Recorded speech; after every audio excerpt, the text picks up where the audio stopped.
guys, and welcome to a new episode of today's football show. Today we're going to talk about yesterday's games from the Premier League, today's games from the Premier League as well, and also, if I have enough time, I could also talk about yesterday's games from other European leagues because I have some things to do.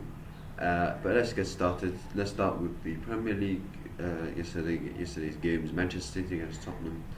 Tottenham win 2-0, and I have to say Tottenham deserve to win. They deserve to win. Um, they scored two goals, and you could say it came from defensive calamities from Manchester City. Second goal, Paulinho. The way they pressed Tottenham, and and Tottenham. This is not something you Tottenham beating Man City. I mean, they always beat Man City. I mean, to be honest, if Tottenham played against Manchester City every single game, they would win the league in March. Tottenham. Let's be honest. But yeah, like great performance from Tottenham. It was I would say a masterclass from Thomas Frank. He beat Pep Guardiola before a couple of times. Guardiola's Manchester City, and he beat them again. Tottenham. I thought the way tactically Tottenham approached this game was very good. Was very smart. They when they didn't have the ball, they pressed City very high because they forced them into mistakes. James Trafford made mistakes from that second goal, which led to City concede the second goal. And the first goal, John Stones slipping when he was trying to defend Richarlison, falling down, and Brennan Johnson giving the Tottenham the lead. And Tottenham, like I said, they were looking very, very good. They look very, very good, and they defended very well in the second half. It seemed like they made some bad miss. It seemed like some things that maybe like Thomas Frank was frustrated on. I remember there was a moment when Brennan Johnson made a mistake, and Thomas Frank was very frustrated.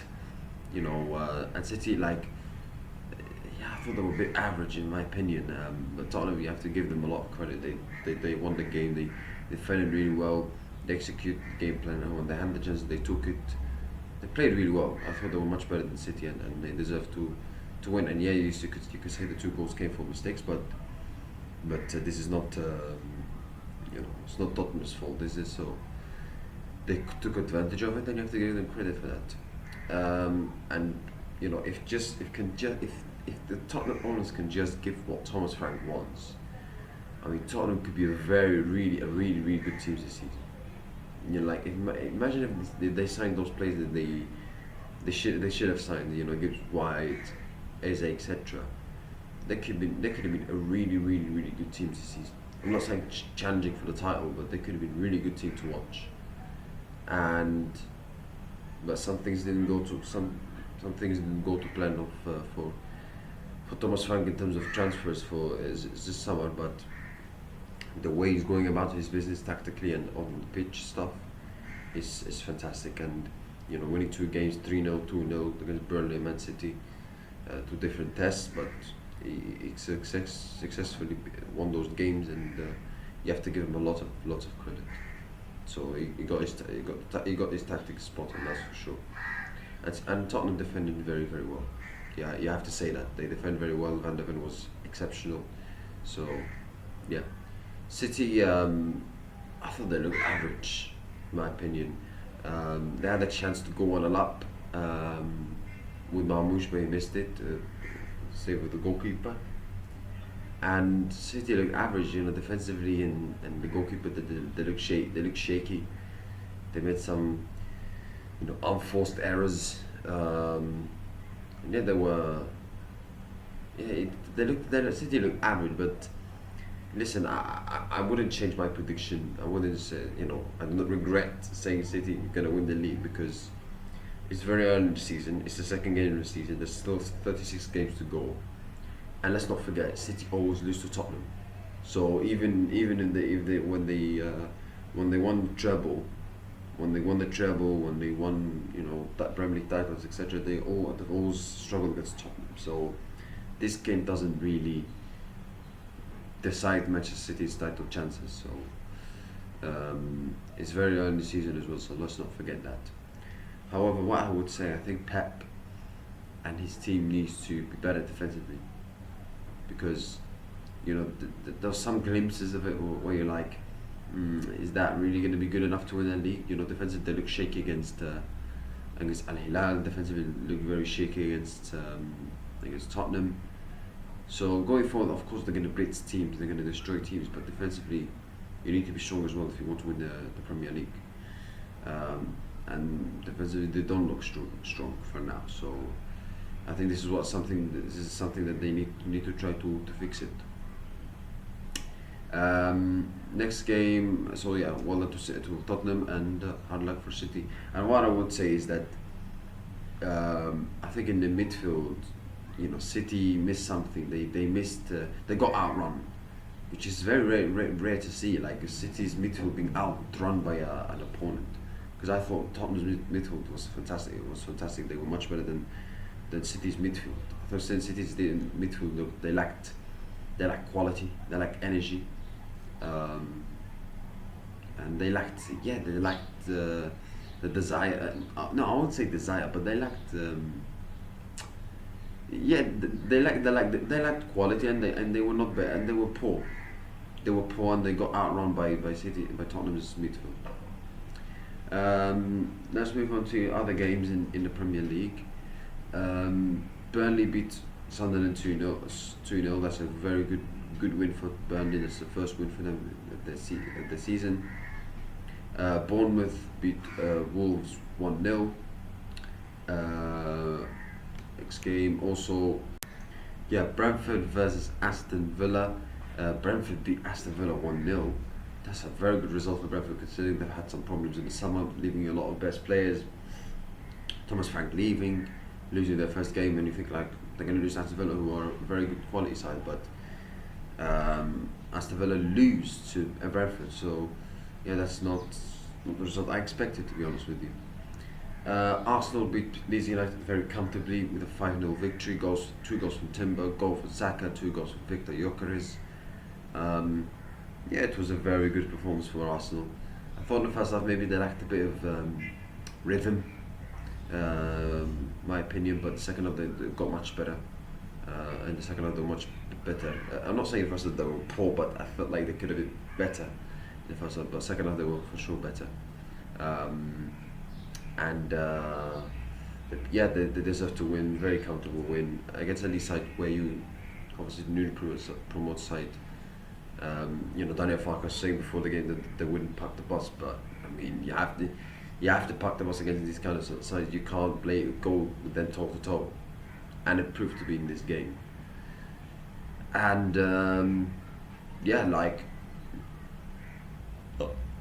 Arsenal, comfortable win. Saka again, very good performance for him. Great finish, good goal.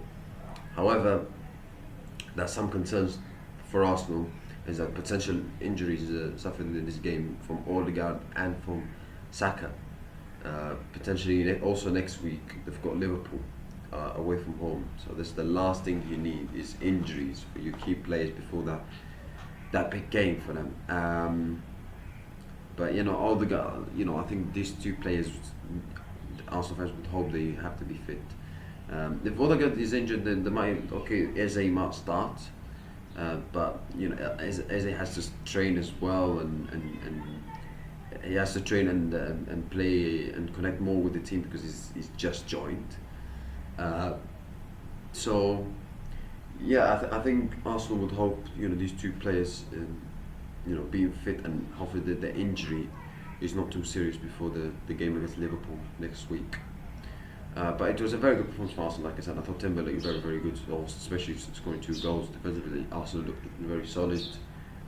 2 goals from Victor Gyökeres. The penalty and the tapping. People say, tapping Gyökeres, but this is the same people who made fun of him. Last week, and I said like this is the first game. It's the first game. You cannot make very quick judgments. You have to wait, be patient.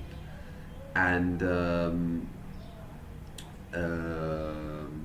it showed that in this game he scored 2 goals, yes, against Leeds, but these 2 goals for sure will give him confidence, um, and he'll be feeling like a relief on himself, feeling like, oh, I scored my first Premier League goal, now I can kick on, and when you have that confidence, then you can do more. You have the confidence that you can even do more. So Gyökeres 2 goals, very important goals for him, for his confidence, and yeah, obviously he scored the second goal, and he made fun of people, doing hair flicks.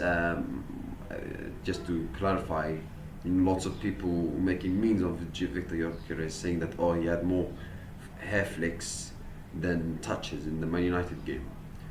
So he made fun of them and responded them. So I understand why, because like people love to overreact nowadays on social media, don't they? It's the first game. It was the first game. You have to calm down. And I think this game, I don't think he was at his best before the first goal, but as soon as he scored that first goal, he got better after that. And yeah, two good goals, particularly the second one with the penalty, well penalty taken. So yeah, this for sure for helping in the future games in the Premier League. 2 goals, and yeah, like I said, it was a very comfortable win for Arsenal. No problems, no drama. So yeah, but obviously the negatives are Saka, Odegaard injury. Are they going to be fulfilled before the Liverpool game or not? Let's see. Let's move on to today's Premier League games. Crystal Palace versus Nottingham Forest. Lots of rumours been made of Nuno Espirito Santo's relationship with the Greek owner, Mr. Marinakis, as they like to call him. Nuno Espirito Santo was very honest in the press conference, saying that my relationship is not close. He's not great with him. He was very open, and according to reports, Greek owners not happy with what Nuno said. And listen, Mr. Marinakis, I mean, he might sell ships all around the world, but the guy thinks he knows everything about football, which he doesn't. I mean, Nuno Espirito Santo has done an incredible job with Nottingham Forest. Get them to European football, close to Champions League football. And now they're gonna play Europa League football, even in a way that I don't think many football fans would like. But this is not something that Nottingham Forest can control. You got them playing Europa League football, playing European football, finishing 6th, FA Cup semi-final. And let's not forget the season before they were nearly relegated. Let's not forget that as well. So yeah, for Mr. Marinakis to treat Nuno like that, and let's not forget that it was coming. Like, as you remember the end of last season when they drew to Leicester, and Marinakis confronted Nuno because they didn't win the game, apparently. And yes, they didn't win the game, but to do that to a manager who's done an incredible job at a club like Nottingham Forest as well. We're not talking about a club of Real Madrid stature. Nottingham Forest is a big club, but they're not Real Madrid. And for him to treat like that is not acceptable. So I understand why Nuno would like to. He's like he just sacked me, and I understand why, because he doesn't want to work with that owner anymore, and I understand why. So yeah. My conviction, I'm going for a 1-1 draw. Everton versus Brighton, the first game for Everton's new stadium. So I wish them all the best for the fans and for Everton players and coaches. My prediction, I'm going for a 2-1 win for Brighton. Fulham versus Man United. Man United will need to get their first win of the season after they lost to Arsenal, despite they played really well in that game. I'm going for a 1-0 win for Man United. That's it, guys. Thank you. I wish you have a nice day. Sorry. I will see you next video if I have enough time to talk about yesterday's other European Leagues games. If not, then bye. And don't forget to like, share, and subscribe.